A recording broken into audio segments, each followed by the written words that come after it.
तो इसीलिए कभी भी बच्चों की दवा डॉक्टर से ही लेनी चाहिए, अलग नहीं।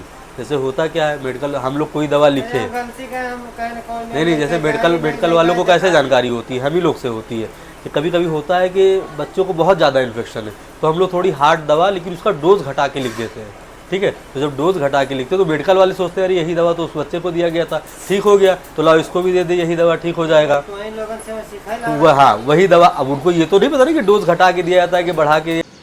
Hello guys, good morning, welcome to my new blog. तो आज आप देख रहे हैं हमारे पीछे मौसम कितना अच्छा है यहाँ का, बहुत ही सुहाना मौसम है आज हमारे धानेपुर का। और आप देख सकते हैं व्यू, कितना सुंदर व्यू आ रहा है यार। ये बारिश होने वाली है। कल रात में हम लोग 2-3 बजे तक डिस्कस किए यार कैसे कैसे लोग हैं इस दुनिया में कि उन्हें अपना घर जोड़ने से अच्छा दूसरे के घर तोड़ने में मज़ा आता है। मेरा एक फ्रेंड है, उनके एक रिलेटिव्स है, वो फेक आईडी बना के उसके रिलेटिव्स को मैसेज कर रहे हैं उसके बारे में। तो भाई मैं ये कहना चाहता हूँ कि जितना तुम दूसरों के घर में ताक झाँक करते हो उतना खुद की लाइफ देखो, सुधारने की कोशिश करो तो तुम सुधर जाओ। अब ऐसा करके आप अपना गलत इंप्रेशन लोगों के सामने दे रहे हो कि अगर तुम्हें लोग सपोर्ट करना चाहें तब भी नहीं करेंगे कभी भी लाइफ में। तो इसलिए लोगों को अपनी कमियां ढूंढनी चाहिए कि मैं किस जगह गलत हूँ, उसको सुधार करनी चाहिए, ना कि दूसरों की कमियां दूसरों को बतानी चाहिए। पहली बात तो ऐसी कोई कमी थी नहीं। तो गाइस अब रेडी होके मैं अपनी गाड़ी निकाल कर चलता हूँ हॉस्पिटल की ओर। आज एक्चुअली हॉस्पिटल में काम भी चल रहा है, इसलिए मैं आपको पूरा हॉस्पिटल का राउंड नहीं दिखा सकता हूँ, क्योंकि एक्चुअली हुआ क्या कि टाइल्स लग रहे थे तो दीवार से यार गाइस पता नहीं कैसे अपने आप गिर गए। ये तो अच्छा ही थी कि उससे कोई पेशेंट या कोई भी स्टाफ वहाँ पे बैठा हुआ नहीं था कि उसके चोट लगती। 4-5 टाइल्स एक साथ गिर गए, तो उसी का वर्क चल रहा है वहाँ पे। तो देखते हैं गाइस क्या होता है। होप कि आज एक ही दिन में काम कंप्लीट हो जाना चाहिए।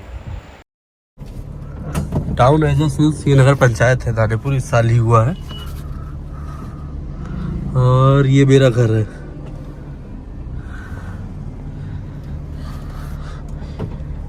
बुखार खांसी आसी छींक आ रही है खाली। ये धीरे धीरे ठीक होगा, पहले से देखो ठीक हो गया है ना। पहले कितना ज़्यादा पका हुआ था, जैसे पस टाइप का था, है ना। अब देखो ठीक हो रहा है ना, लालिमा आ रही है पहले से, है ना। हाँ ये बड़ा, ये जो थोड़ा है तो बच्चों की स्किन पतली होती है, गाढ़ टाइप की पड़ गई उसके वजह से, ठीक है। तो ये धीरे धीरे सारी चीज़ें ठीक हो जाती है। इससे वही पाउडर जो आपने बड़ों वाला लगा दिया, एडल्ट वाला, वही नुकसान कर गया। भाई बच्चों की स्किन जो होती है वो नाजुक होती है।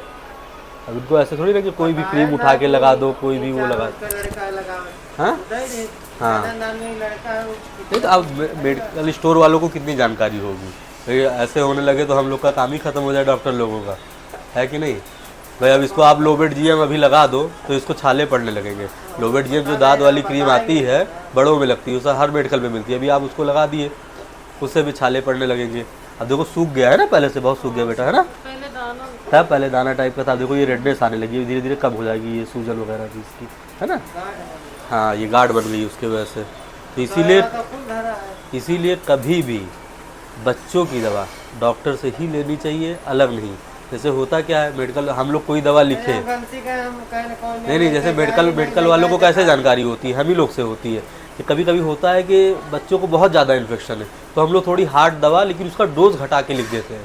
ठीक है, तो जब डोज घटा के लिखते हैं तो मेडिकल वाले सोचते हैं अरे यही दवा तो उस बच्चे को दिया गया था, ठीक हो गया, तो लाओ इसको भी दे दे, यही दवा ठीक हो जाएगा। तो वह हाँ वही दवा, अब उनको ये तो नहीं पता नहीं कि डोज घटा के दिया जाता है कि बढ़ा के दिया जाता है, कि वो पाउडर क्यों दिया गया था, है ना।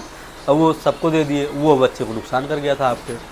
तो चलो अब ठीक है, एकदम कोई दिक्कत नहीं है। पाउडर जो दिए थे वो लगा रही हो ना, नहीं यही दवा चलेगी। तो दोस्तों आपने देखा हमारे ओपीडी में आज एक बच्चा आया जिसे पिंपल के लिए मेडिकल स्टोर से क्रीम दी गई थी।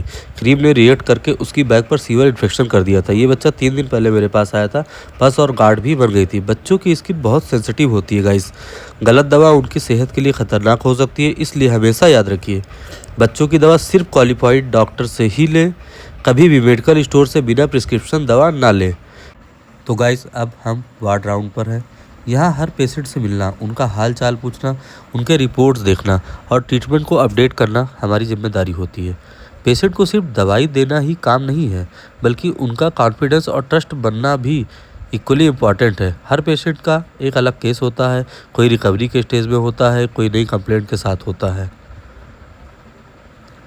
देखिए, पेशेंट को दवा देना ही सब कुछ नहीं होता, उनसे बातें करना, उन्हें मोटिवेट करना और उनकी टेंशन दूर करना भी ज़रूरी है। जब पेशेंट पॉजिटिव फील करता है तो रिकवरी भी फास्ट होती है। हर पेशेंट की अपनी कहानी होती है। वार्ड राउंड एक तरह से फैमिली राउंड जैसा लगता है। हर पेशेंट अपने डॉक्टर को अपना समझ कर, प्रॉब्लम बताकर हल्का महसूस करता है। और दोस्तों, आपके लिए एक छोटी सी हेल्थ टिप मैं देना चाहूँगा। कभी भी अपने हेल्थ इश्यूज़ को इग्नोर मत किया करिए। कभी कभी होता क्या है कि छोटी सी छोटी प्रॉब्लम भी बड़ा शेप ले सकती है। अगर टाइम पे डॉक्टर को ना दिखाया जाए तो अर्ली ट्रीटमेंट हमेशा बेस्ट ट्रीटमेंट होता है। पेशेंट केयर एक टीम वर्क है। डॉक्टर, नर्स और सबसे इम्पॉर्टेंट पेशेंट का खुद का कॉपरेशन होता है। कभी कभी अपनी बीमारी को इग्नोर मत कीजिए। अगर सिम्टम छोटे भी लगते हो फिर भी टाइमली डॉक्टर को दिखाइए। अर्ली डायग्नोसिस और अर्ली ट्रीटमेंट हमेशा बेस्ट रिजल्ट देता है गाइस। और हाँ, अपनी दवा अपने डॉक्टर की सलाह के बिना कभी भी बंद ना करें और ना कि उसके बिना प्रिस्क्रिप्शन के कहीं से ले कभी भी। ये डेली राउंड्स हमें पेशेंट की प्रोग्रेस समझने का बेस्ट तरीका देते हैं। रिपोर्ट्स के साथ साथ उनकी आंखों की चमक और उनके चेहरे का कॉन्फिडेंस भी बताता है कि ट्रीटमेंट सही डायरेक्शन में जा रहा है। मेरे लिए तो पैसों से ज़्यादा इम्पॉर्टेंट मेरे पेशेंट की सेटिस्फेक्शन है। वो जितना खुश रहते हैं, मैं हमेशा अपने दोस्तों के साथ जैसे फ्रेंडली रहता हूँ वैसे मैं हमेशा अपने पेशेंट के साथ भी फ्रेंडली रहता हूँ। मैं उनके फैमिली मेम्बर की तरह उनसे बातें करता हूँ, उनकी लैंग्वेज में बातें करता हूँ, जैसा वो बोलना चाहते हैं, जैसा वो सुनना चाहते हैं उसी भाषा में।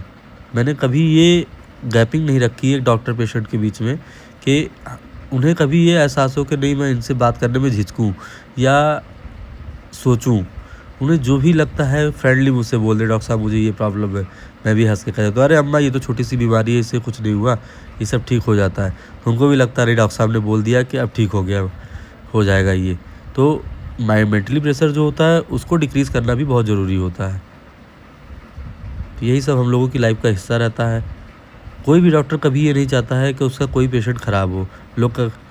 इसलिए अपने डॉक्टर पे हमेशा विश्वास रखें और ट्रीटमेंट हमेशा कभी भी बीच में अधूरा ना छोड़ें। सो गाइज़, आपको अगर मेरा ब्लॉग अच्छा लगा हो तो प्लीज़ लाइक, सब्सक्राइब और शेयर ज़रूर करें। आगे के लिए हमसे जुड़े रहें। Thank you guys.